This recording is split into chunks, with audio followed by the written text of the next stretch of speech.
Welcome to a quick demonstration of the settings used for what I call amateur golf play, or how we set things up for a simulation of golf, as opposed to calling it sim or even arcade. Arcade, put plainly, is leaving everything here on as is default with the game.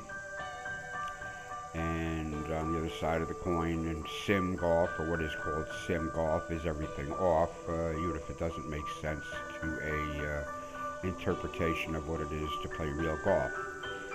So this is what we call a simulation of golf. The green grid is off. That's a no-brainer, because unless anybody's ever played the game and found a grid and moving arrows on a real golf green. Wind meter still. When you play this way, you have the directional arrow, but you do not have the wind velocity. And just like on a real golf course, unless you're cheating, you have no way of knowing what the wind is. But you do have sometimes flags and the movement of trees, and you can look at the flag on the green, and you have a pretty good idea what that wind might be. Here we leave the shot suggestion at club only, because our choices are off. And in the off position, whatever shot you're taking, you're either given the choice of a driver or a putter. You'll get a driver everywhere from tee to green, and the putter on the green, which is kind of silly, because if you've hit your tee shot, pretty much where you meant to put it, you have a pretty good idea of what your approach club will be. So we leave club selection at club only. So if you're about 150 yards out, you're going to be taking an 8-iron, a 7-8,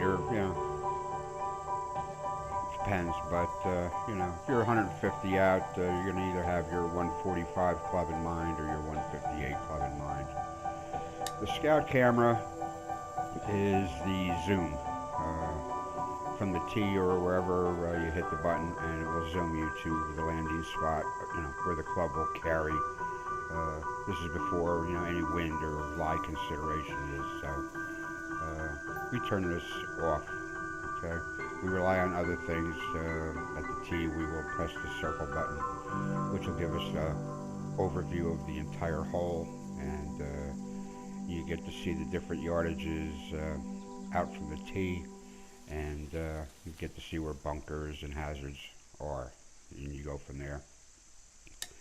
Now the approach we do leave on, which doesn't do anything much for you from the tee, but does give you the ability to hit your circle button and circle about the target from your position when you're within 45 yards, which helps you on flops from bunkers, from chips from off the green, for short pitches in the area of the green, and let you kind of walk around the whole green area, and you get to see where the high parts, the low parts are, and gives you an idea of where to hit that chip or pitch, and how it will behave when it lands, rolls, and getting it too near the hole. Beyond that, drive difficulty, I've just left it at normal.